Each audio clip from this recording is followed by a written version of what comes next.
Sí, buenas tardes. Pues en primer lugar agradecer al Colegio de Psicólogos del Perú por la invitación.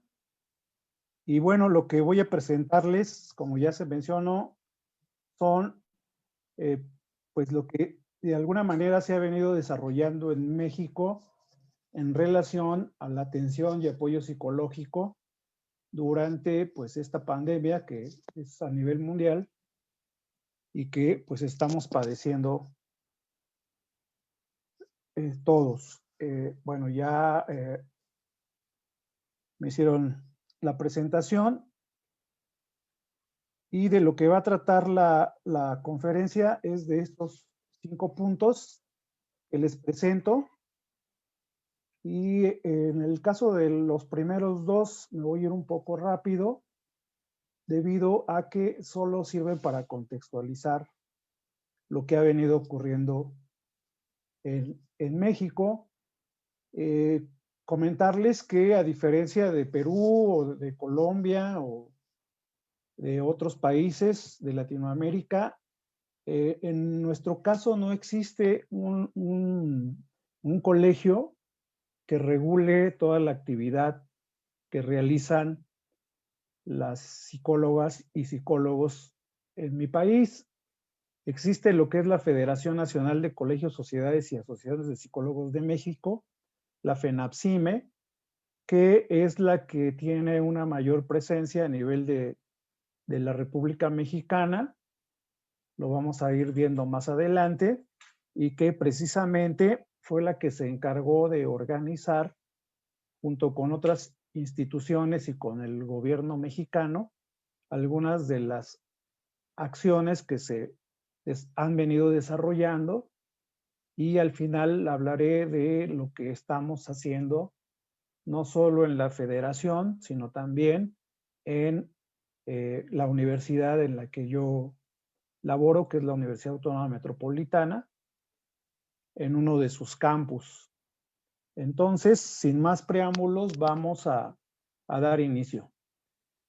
Bueno, a partir del 29 de febrero de este año, en México se anunció el primer contagio de COVID en la Ciudad de México en un hombre de 35 años que había estado en Italia. El reporte que se hizo fue que eh, presentaba una enfermedad leve con síntomas parecidos a un resfriado. Se trataba de una persona joven sin datos de enfermedades previas, y su caso se consideró de muy bajo riesgo.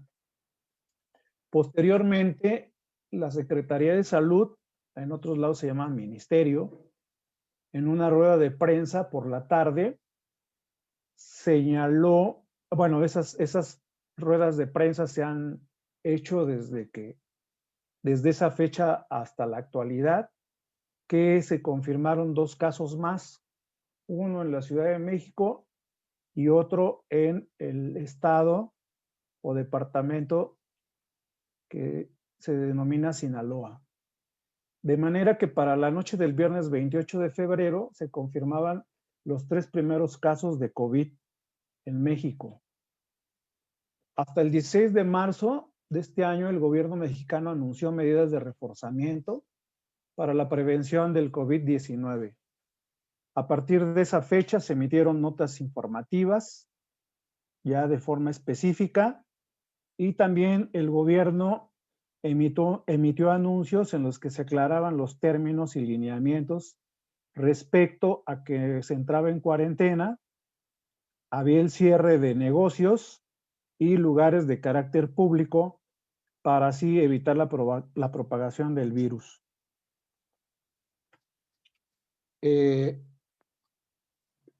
segundo punto, me voy a referir a las acciones gubernamentales que se implementaron. Obviamente, estas se hicieron de acuerdo a lo que formuló la Organización Mundial de la Salud y la Organización Panamericana de la Salud, en el sentido de que decretaban que se trataba de una emergencia de grado 3, que no tenía precedentes, y que esto se presentaba como una pandemia mundial, lo que obligaba a los gobiernos a tomar medidas sanitarias bajo la declaratoria de emergencia sanitaria. Y sobre todo por la cifra de infectados y muertes que se estaban alcanzando. A partir del 16 de marzo se anunció la implementación de lo que el gobierno planteó como la Jornada Nacional de Sana Distancia como medida preventiva. Esto implicó la suspensión temporal de lo que llamaron actividades no esenciales y también la suspensión de eventos de concentración masiva, y se adelantó el periodo vacacional en todas las escuelas. Se interrumpieron obviamente las clases en la mayoría de las escuelas de todos los niveles, y se señaló que esta Jornada Nacional de Sana Distancia concluiría el 19 de abril. Sin embargo, esa fecha se postergó hasta el 30 de mayo. Después, el gobierno estableció lo que denominó la nueva normalidad, que dio inicio el 18 de mayo con la reapertura de distintos negocios y de actividades que se denominaron como esenciales, y también las medidas restrictivas se dejaron de aplicar en algunos municipios donde no había contagios o no habían presentado ningún caso.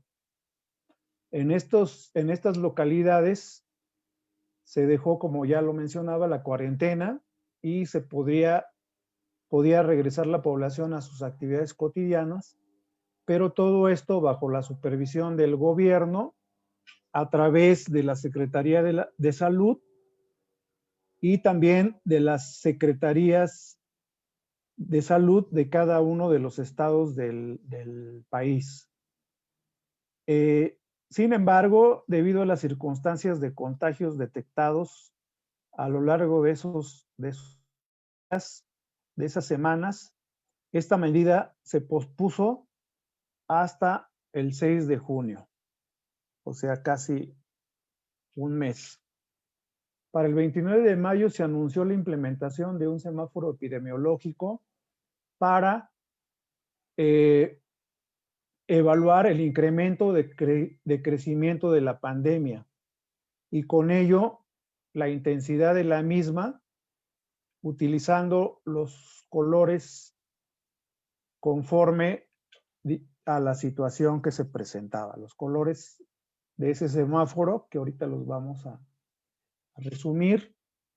Este semáforo de riesgo estableció 4 indicadores, que son: el rojo se refiere a la tendencia de ocurrencia, es decir, cómo van ocurriendo los casos; el naranja, la tendencia de hospitalización, cómo van ocurriendo las hospitalizaciones, o bien cómo cambia la curva epidémica y cómo se van atendiendo; el amarillo, que se refiere al porcentaje de ocupación hospitalaria que hay en ese momento en cuanto a las camas disponibles; y el verde, la detección de casos nuevos y cómo se van detectando los mismos. Conforme si se van detectando más, la epidemia se considera más activa. En este sentido, el color verde pues favorecía a que se regresara casi a la totalidad de las actividades cotidianas de toda índole, no así el color rojo. Bueno, ¿cuál es la situación actual por la pandemia COVID-19? Estos son datos del 25 de noviembre. No son los datos actualizados hasta el día de ayer, pero esos son los más recientes. De hecho, cuando yo elaboraba la ponencia, pues tenía todavía datos de de un mes anterior. Tuve la oportunidad de actualizarlos. Entonces, como verán ahí, está prácticamente desde marzo, que es lo que ya les he venido comentando, que fue cuando se detectó el primer caso, hasta el 25 de noviembre, que es lo que tenemos, como ven ustedes ahí, un incremento, donde ese día se dieron 10,335 casos de personas contagiadas con el virus, y en la línea verde pues van ahí las variaciones que se habían estado teniendo en los meses anteriores. El número acumulado pues es de 1,000,000 hasta esa fecha, 1,070,487 casos, mientras que en cuanto a las defunciones eran también para esa fecha 103,597. Este es el mapa que se ha venido presentando de manera diaria, como les comentaba, y eso está en función de los semáforos, del semáforo, perdón, epidemiológico, y ahí pueden ver que esta es la República Mexicana, los diferentes estados o departamentos como se refiere en otro país, y aquí viene la tasa de incidencia. Tenemos solamente, había estos 4 estados en color verde, la mayoría está en anaranjado, 19 estados de los 32, y está el color rojo de un estado. Sin embargo, en realidad ya hay 3 estados más que ya están en semáforo rojo, y en el caso de la Ciudad de México también, que es en donde yo me encuentro, también está en riesgo de pasar de nueva cuenta a semáforo rojo. Bueno, de acuerdo a los datos anteriores, que como son a nivel nacional, pues nos dan cuenta que está ocurriendo una alta transmisión que nos lleva a una aceleración en los contagios, y por lo tanto los hospitales, algo que se había logrado evitar por parte del gobierno, que no colapsaran, en algunos estados ya se encuentran en el 80% de su capacidad, y por eso les comentaba que se habla de que si bien se encuentran en color naranja, están en alerta con la posibilidad de que en los próximos días o semanas pudieran pasar de nueva cuenta a color rojo. Aquí, como sucede con muchos otros países, es que pues desde septiembre se empezó un proceso de reapertura ya pronunciado, y lo que ha resultado es que durante ese periodo de septiembre, octubre y noviembre, pues vemos que los casos se han incrementado de forma significativa, y bueno, pues eso vemos que ya ha ocurrido en otros países. El gobierno mexicano no considera todavía que esto sea un rebrote, pero pues esto sí está ocurriendo en otros países.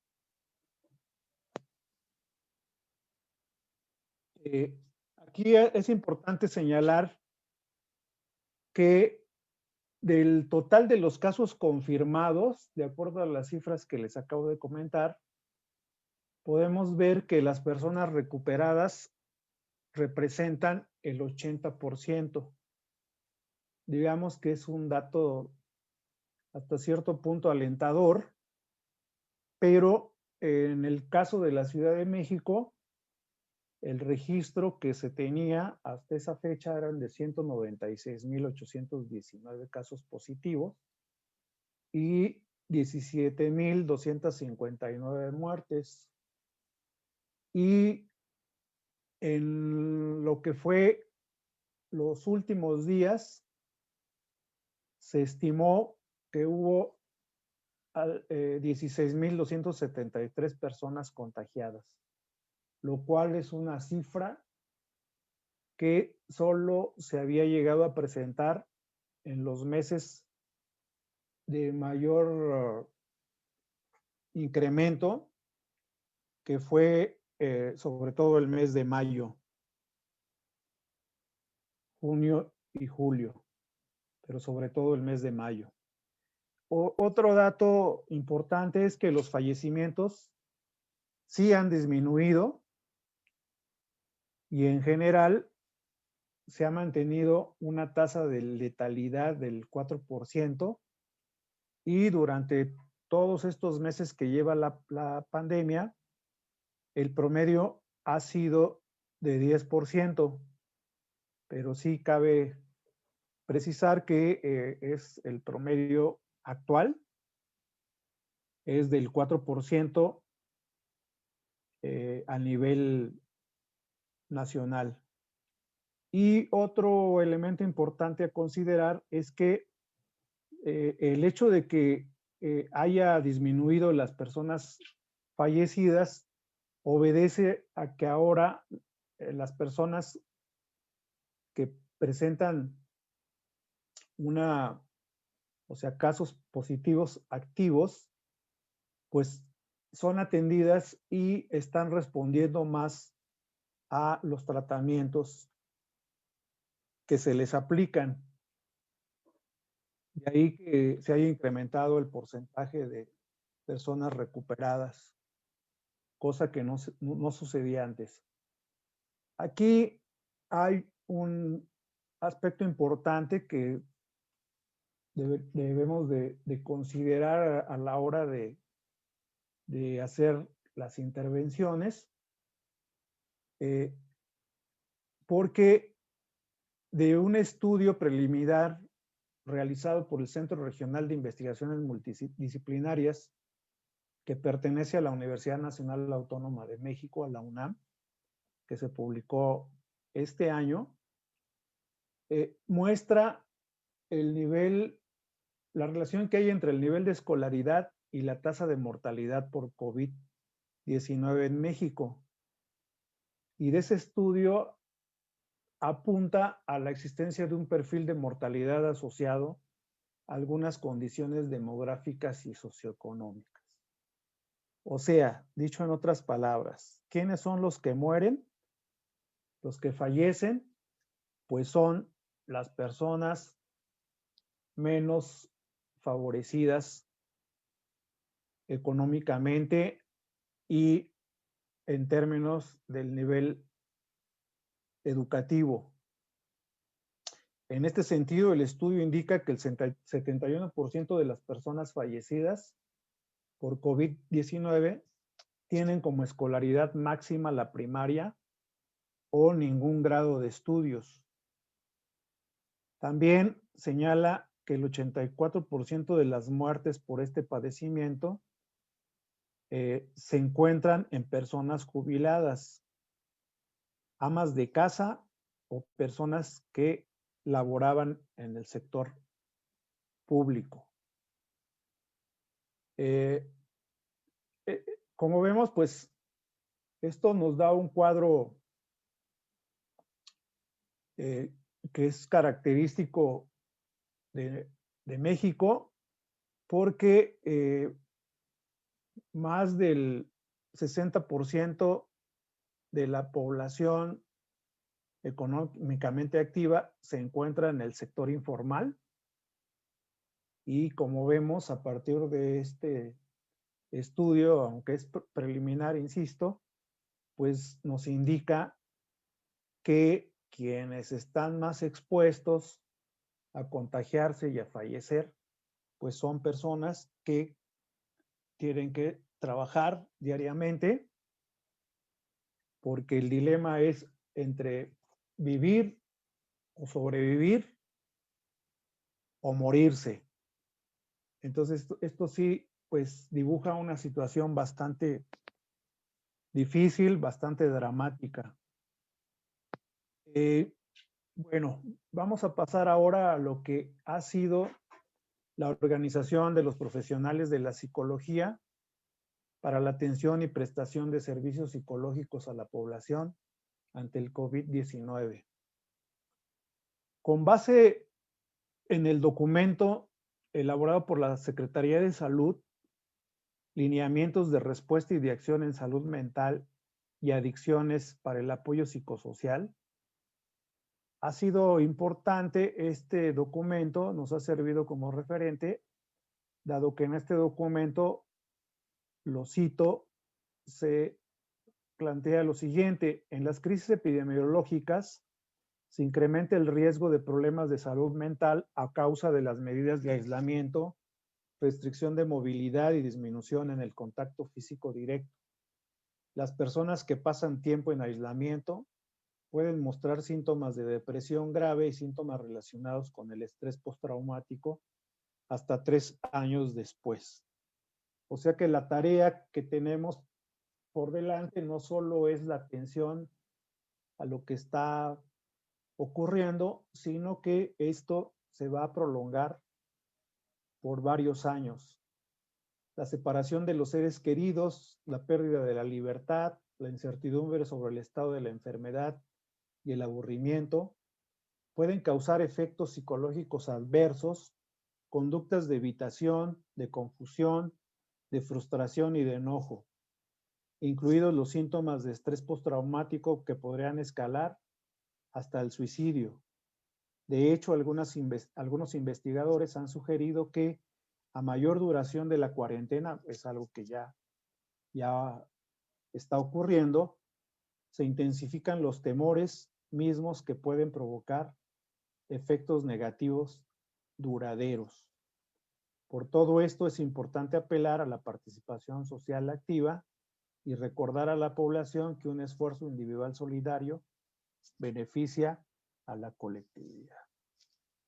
Bueno, pues de alguna otra manera, quienes nos hemos incorporado a realizar este apoyo, este acompañamiento, ya sea de carácter psicológico, emocional o psicosocial, pues esto nos sirve de contexto. Ahora bien, a partir del 27 de marzo del 2000 de este año, se realizó una reunión organizada por el Centro Nacional de Programas Preventivos y Control de Enfermedades en colaboración con el Secretariado Técnico del Consejo Nacional de Salud Mental. Este Consejo Nacional de Salud Mental, pues es el que se encarga de establecer las políticas públicas a seguir en casos como esta emergencia sanitaria. En este consejo participan distintos organismos de seguridad social, las distintas secretarías del gobierno, así como las principales instituciones de educación superior, tanto de carácter público como privadas a nivel nacional, y también participan organizaciones de la sociedad civil, y en nuestro caso, pues, como ya lo mencionaba, participa la Federación Nacional de Colegios, Sociedades y Asociaciones de Psicólogos de México, la FENAPSIME. Esta reunión se hizo con el propósito de reactivar al grupo de trabajo técnico de salud mental. Entonces, a raíz de esas reuniones, de esa reunión se han tenido reuniones periódicas para ir estableciendo las acciones y para ir evaluando el trabajo que de manera conjunta se ha venido desarrollando. Este grupo técnico de trabajo técnico en salud mental se encarga de la preparación y respuesta ante emergencias y o desastres en el ámbito del sector salud y de la sociedad civil. ¿Cuáles han sido las acciones? Bueno, estas tres que vemos en pantalla: elaborar estrategias nacionales para salud mental y apoyo psicosocial para la contingencia por COVID-19, integrar los lineamientos para el despliegue del componente de salud mental durante la presente emergencia sanitaria y complementarlo en caso de ser necesarias otras acciones fundamentales. También estas acciones se basan en el documento formulado por la OMS en el 2016, denominado Protección de la Salud Mental y Atención Psicosocial en Situaciones de Epidemia. Ahí se distinguen 5 grupos de personas a las cuales se tiene que dirigir la atención. El primero es la población general y son personas que no tienen el contagio. En segundo, las personas que sí lo tienen, que se encuentran en aislamiento domiciliario y o en un medio hospitalario. El tercer grupo es la población que remitió de COVID-19. El cuarto se identifica a familiares y o cuidadoras de personas con COVID-19. Y finalmente, el grupo es el personal de salud y primeros respondientes durante la emergencia, que es muy lamentable señalarlo, pero este grupo es el que ha presentado un mayor porcentaje de fallecimientos por COVID.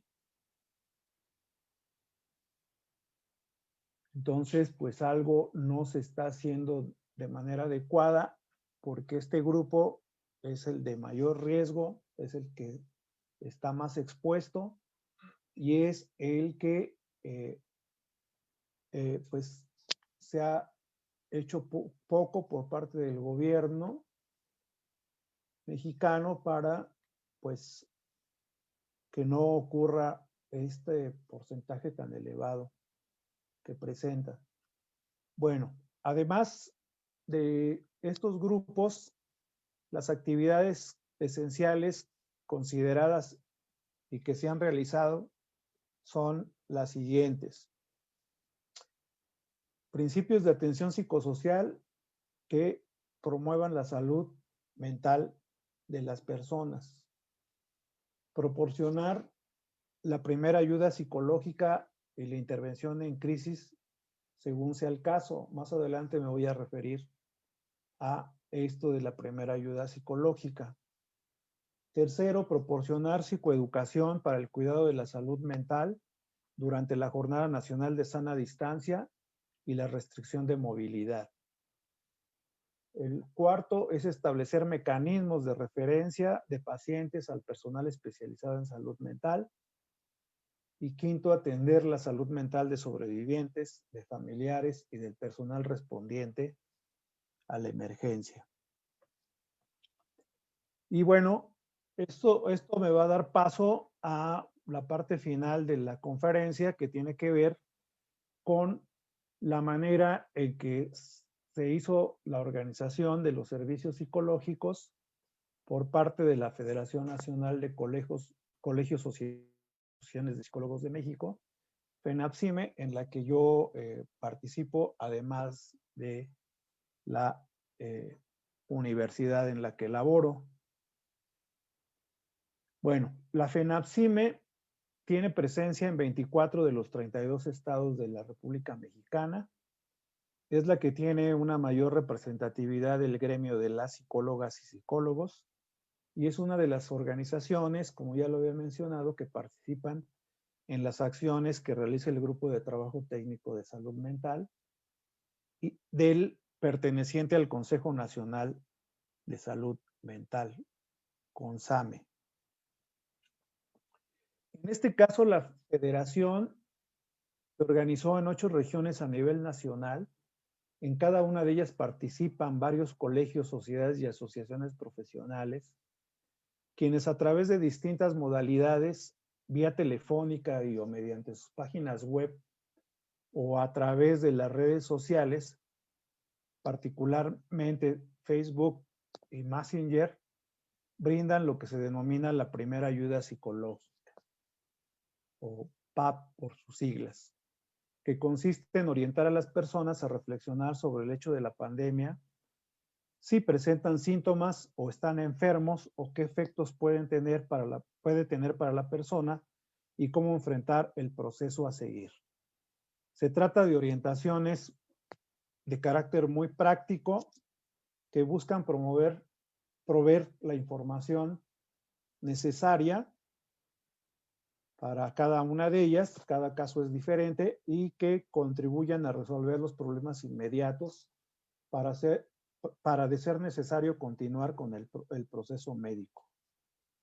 O sea, canalizarlos a una institución de salud. Es importante diferenciar que a la PAP se le considera como intervención de primer orden, que se da inmediatamente después o durante la emergencia y que la puede realizar cualquier interviniente de manera telefónica.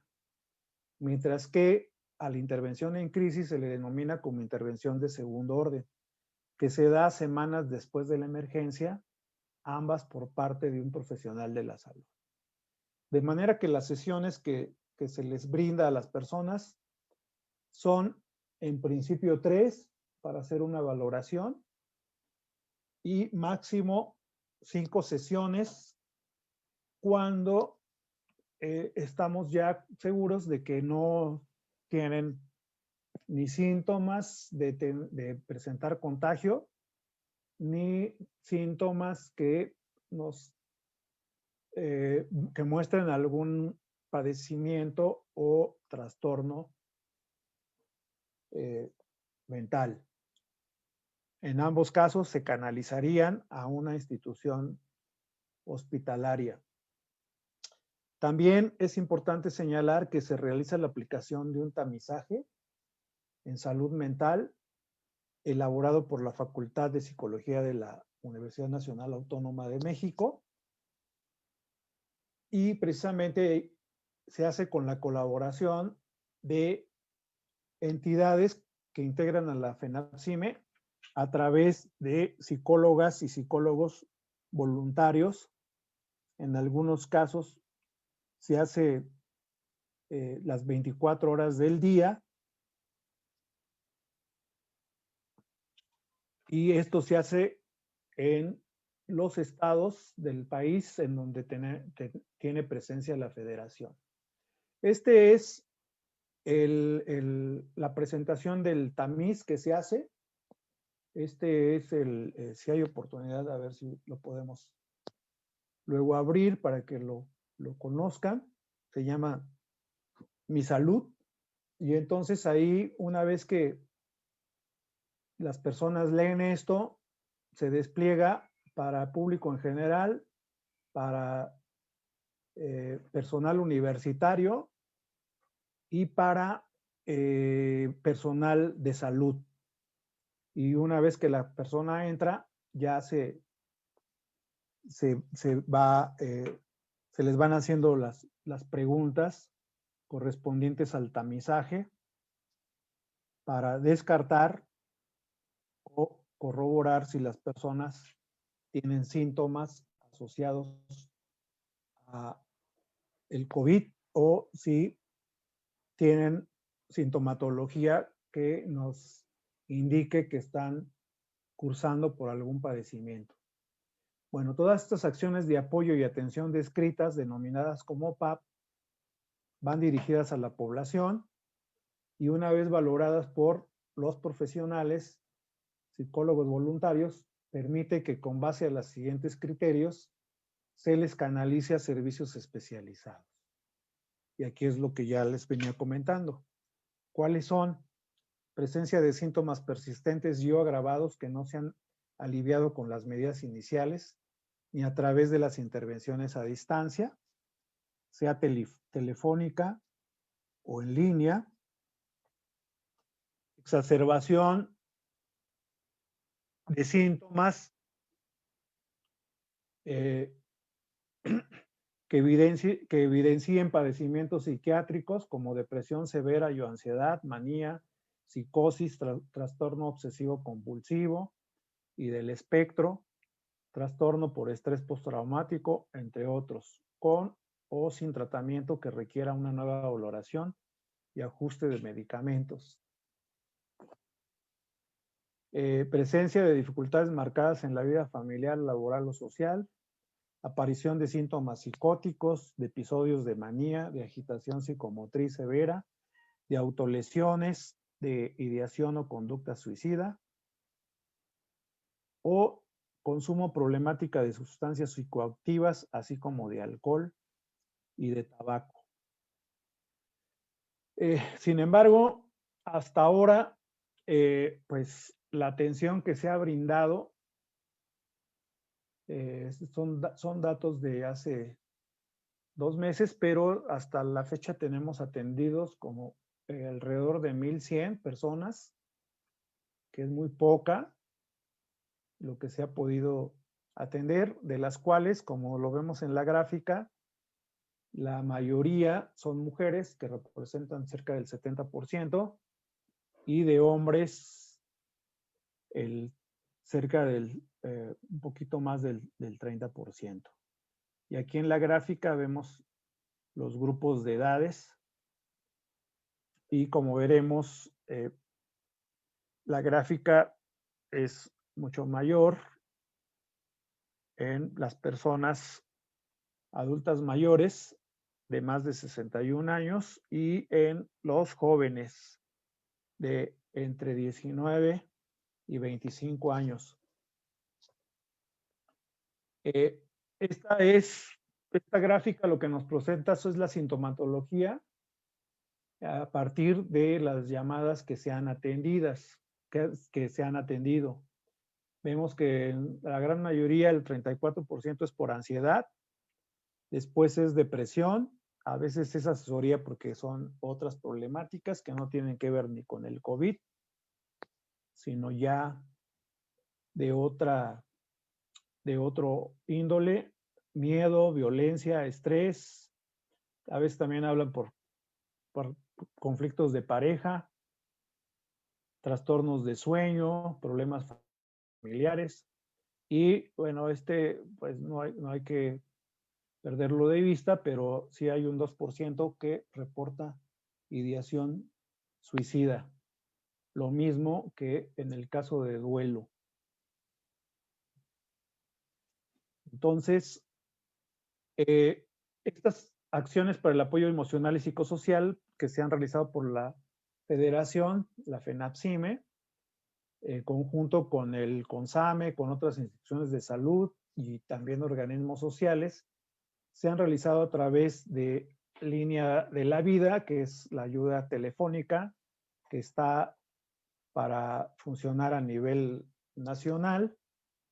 También, por su parte, la Federación se organizó a través de brigadas de atención psicológica, organizadas, como les había dicho, en 8 regiones a nivel nacional.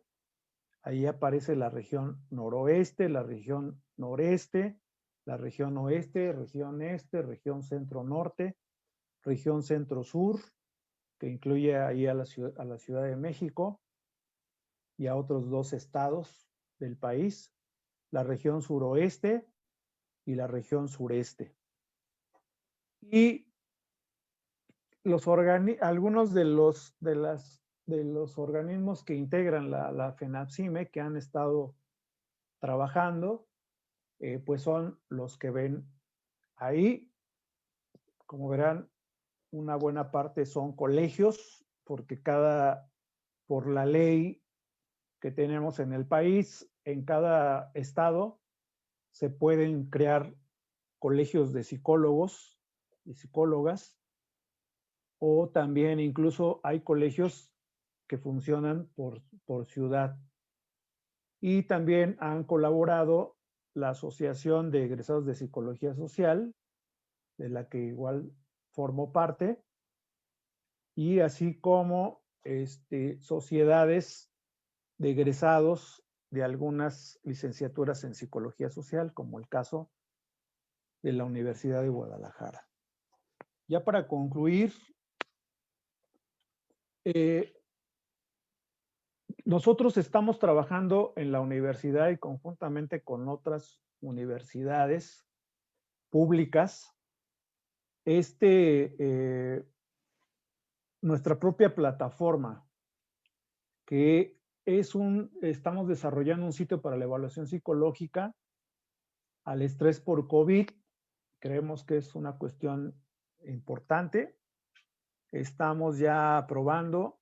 Este es un poquito de lo que está constituido. Es un sitio web que utiliza un sistema interactivo en el cual el participante responde cada pregunta una a una en una pantalla desplegable, facilitando la visualización reactivo por reactivo en lugar de desplegar los formatos tradicionales en formas de tablas de las escalas psicométricas. Esto es muy importante porque el tamizaje que les presenté antes por parte de la UNAM y algunos otros se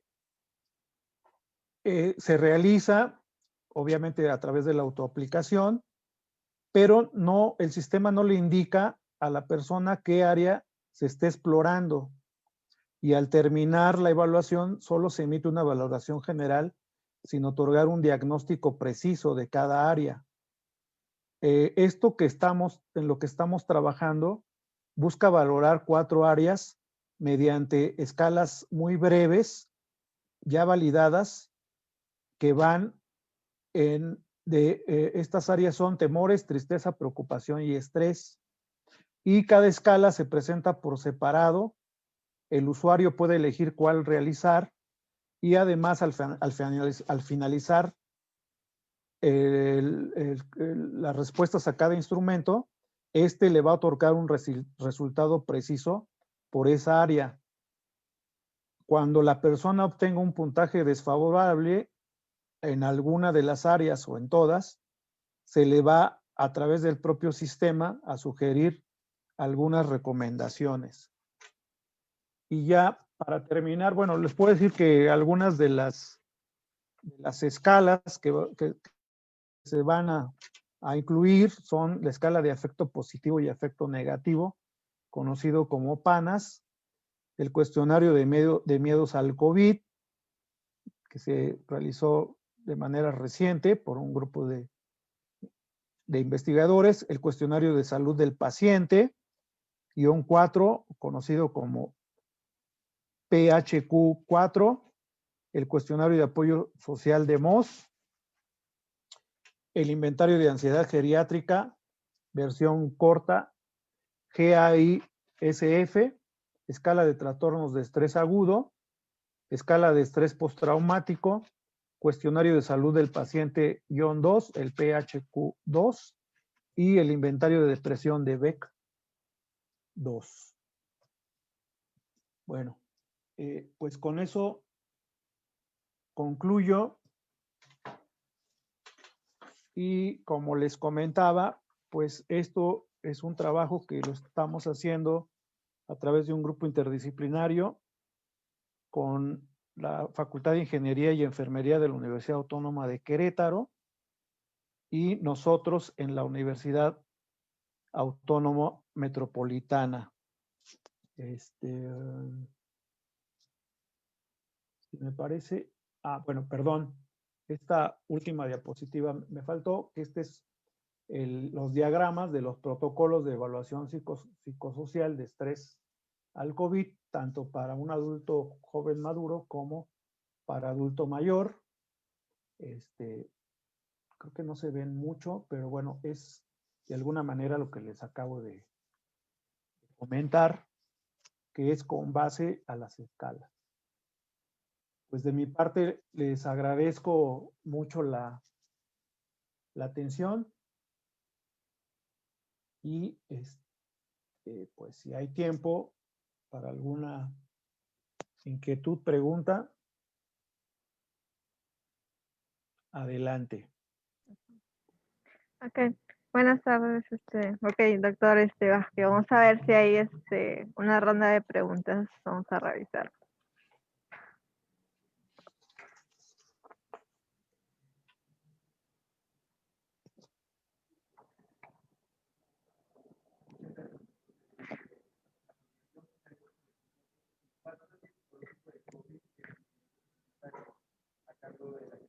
Parece que todo es claro, doctor Vázquez, de acuerdo a su conferencia de experiencia de atención y apoyo psicológico durante el COVID-19 en México.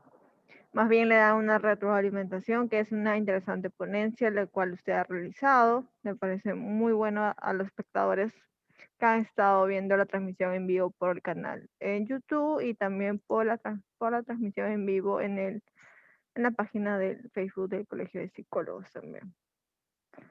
De una parte le agradecemos por su participación en la conferencia virtual del Colegio de Psicólogos. Le agradecemos por ampliar sus conocimientos.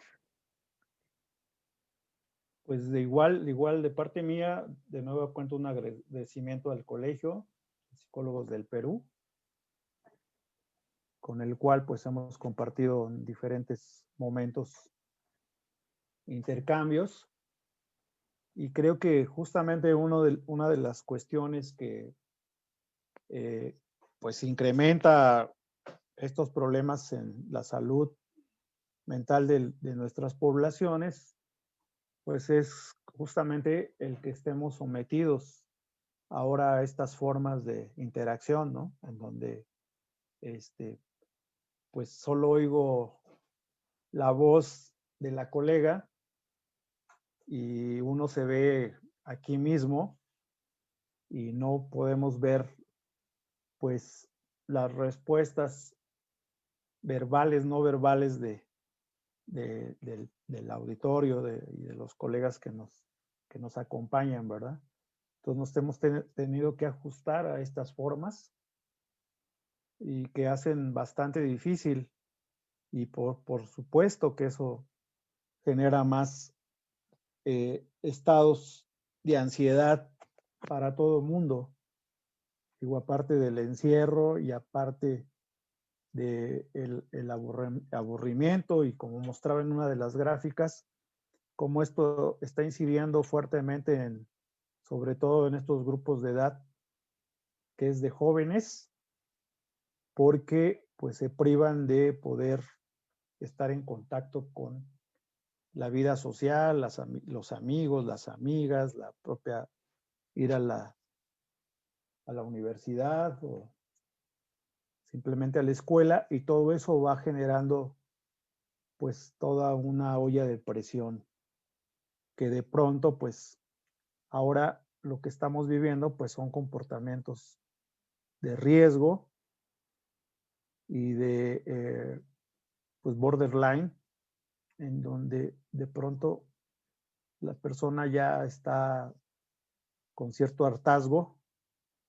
y se olvida de las medidas que debemos de guardar. Sí, doctor Pérez, doctor Vázquez, disculpe. Hay dos preguntas que justo han surgido. Dice, Víctor Hugo dice, ¿cuál es la página donde podemos acceder para observar la plataforma que han elaborado, ¿no? Híjole, pues yo les pongo aquí mi correo porque todavía no está en prueba.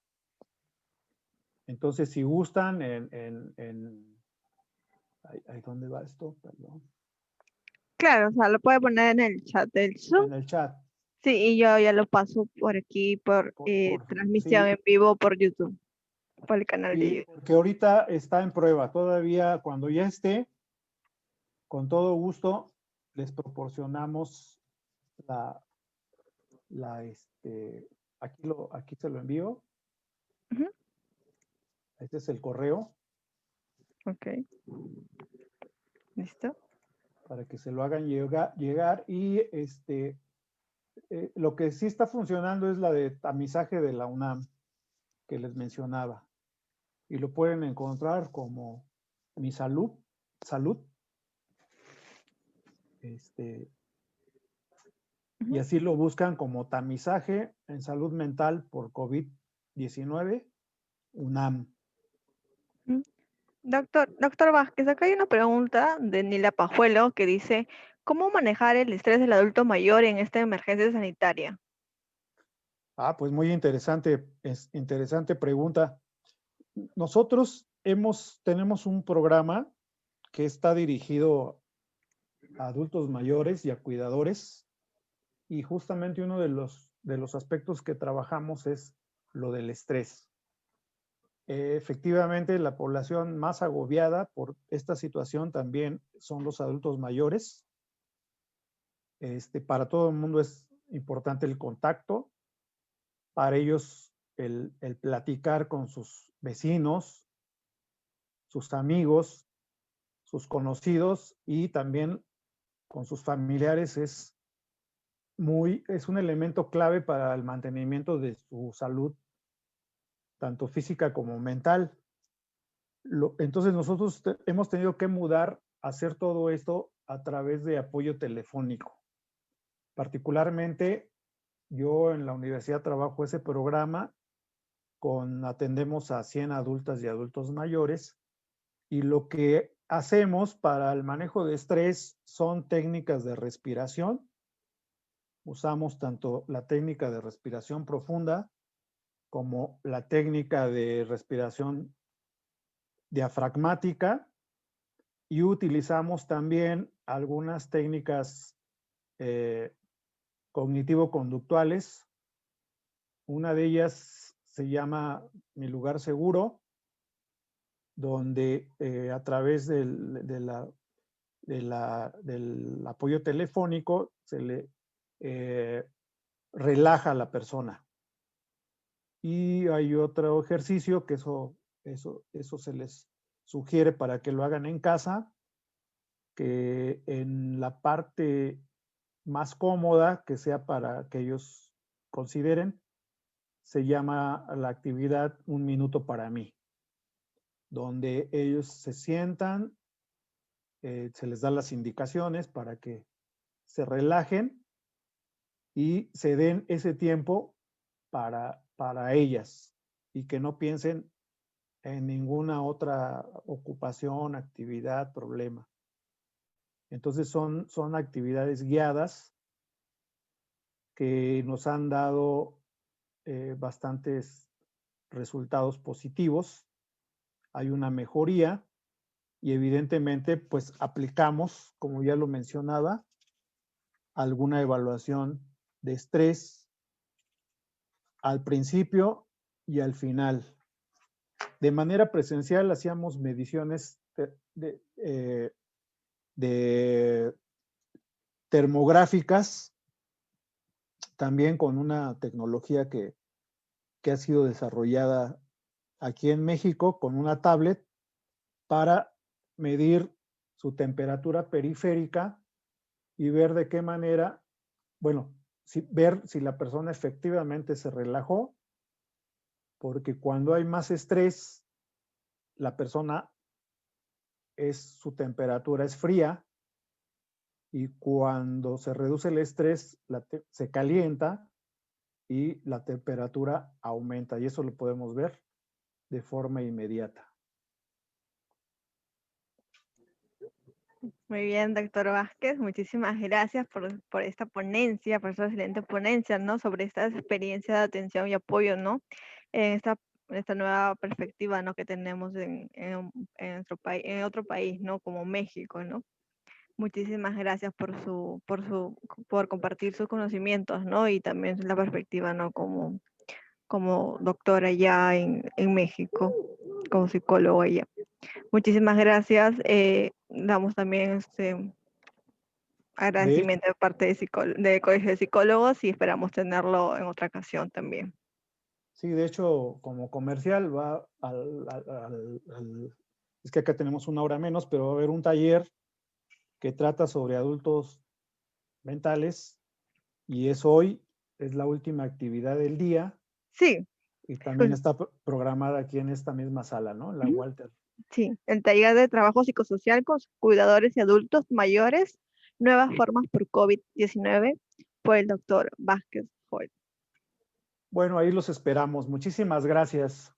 Muchísimas gracias, doctor Saludos. Vázquez.